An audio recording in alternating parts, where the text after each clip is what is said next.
ರಾಜ್ಯದಲ್ಲಿ ದಿನದಿಂದ ದಿನಕ್ಕೆ ಕೋವಿಡ್ ಕೇಸ್ಗಳ ಸಂಖ್ಯೆ ಏರಿಕೆಯಾಗ್ತಾ ಇದ್ದು ಜನ ಆತಂಕಗೊಂಡಿದ್ದಾರೆ. ಹಾಗಾದರೆ ಕಳೆದ ಒಂದು ವಾರದಲ್ಲಿ ಈ ಕೋವಿಡ್ನ ಆರ್ಭಟ ಹೇಗಿದೆ? ಪಾಸಿಟಿವ್ ಕೇಸ್ಗಳ ಸಂಖ್ಯೆ ಎಷ್ಟು? ಆಕ್ಟಿವ್ ಕೇಸ್ಗಳೆಷ್ಟು? ಪಾಸಿಟಿವಿಟಿ ರೇಟ್ ಎಷ್ಟಿದೆ? ಫೆಟಾಲಿಟಿ ರೇಟ್ ಎಷ್ಟಿದೆ? ಇದೆಲ್ಲದಕ್ಕೆ ಸಂಬಂಧಪಟ್ಟ ಒಂದು ವಾರದ ರಿಪೋರ್ಟ್ ನಿಮ್ಮ ಮುಂದೆ.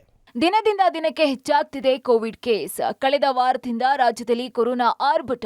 ಒಂದ್ ಕಡೆ ರಾಜ್ಯದಲ್ಲಿ JN1 ವೈರಸ್ನಿಂದ ಒಬ್ಬೊಬ್ಬರೇ ಸಾವನ್ನಪ್ತಾ ಇದ್ದಾರೆ. ಮತ್ತೊಂದ್ ಕಡೆ ದಿನ ಕಳೆದಂತೆ ಕೊರೋನಾ ಜನರ ಎದೆ ಬಡಿತ ಹೆಚ್ಚಾಗ್ತಾ ಇದ್ದು ಕೊರೋನಾ ಕೇಸ್ಗಳು 1-2 ಡಬಲ್ ಆಗ್ತಿವೆ. ರಾಜ್ಯ ಆರೋಗ್ಯ ಇಲಾಖೆ ಈಗಾಗಲೇ ದಿನಕ್ಕೆ 5,000 ಟೆಸ್ಟ್ ಮಾಡುವ ಗುರಿ ಹೊಂದಿದ್ದು ಟೆಸ್ಟಿಂಗ್ ಹೆಚ್ಚಳ ಮಾಡ್ತಾ ಇರೋದ್ರಿಂದ ಕೊರೋನಾ ಪಾಸಿಟಿವಿಟಿ ಕೇಸ್, ಆಕ್ಟಿವ್ ಪ್ರಕರಣಗಳ ಸಂಖ್ಯೆ ಹಾಗೂ ಪಾಸಿಟಿವಿಟಿ ರೇಟ್ ರಾಜ್ಯದಲ್ಲಿ ಏರಿಕೆಯಾಗ್ತಿದೆ. ಇನ್ನು ವಾರದ ಕೋವಿಡ್ ಗ್ರಾಫ್ ನೋಡ್ತಾ ಹೋಗೋದಾದ್ರೆ ಡಿಸೆಂಬರ್ 19ನೇ ತಾರೀಕು ಕೊರೋನಾ ಕೇಸ್ಗಳ ಸಂಖ್ಯೆ 44 ಇತ್ತು, ಆಕ್ಟಿವ್ ಪ್ರಕರಣ 79 ಇತ್ತು. ಇನ್ನು ಪಾಸಿಟಿವಿಟಿ ರೇಟ್ 6.9% ಇತ್ತು. ಇನ್ನು ಡಿಸೆಂಬರ್ 20ನೇ ತಾರೀಕು ಕೊರೋನಾ ಕೇಸ್ಗಳ ಸಂಖ್ಯೆ 20 ಇತ್ತು, ಆಕ್ಟಿವ್ ಪ್ರಕರಣಗಳ ಸಂಖ್ಯೆ 92 ಇತ್ತು. ಇನ್ನು ಪಾಸಿಟಿವಿಟಿ ರೇಟ್ 2.47% ಇತ್ತು. ಇನ್ನು ಡಿಸೆಂಬರ್ 21ರಲ್ಲಿ ಕೊರೋನಾ ಕೇಸ್ಗಳ ಸಂಖ್ಯೆ 24, ಆಕ್ಟಿವ್ ಪ್ರಕರಣ 105. ಇನ್ನು ಪಾಸಿಟಿವಿಟಿ ರೇಟ್ 1.06% ಇತ್ತು. ಇನ್ನು ಡಿಸೆಂಬರ್ 22ನೇ ತಾರೀಕು ಕೊರೋನಾ ಕೇಸ್ಗಳ ಸಂಖ್ಯೆ 78, ಆಕ್ಟಿವ್ ಪ್ರಕರಣ 175. ಇನ್ನು ಪಾಸಿಟಿವಿಟಿ ರೇಟ್ 3.29%.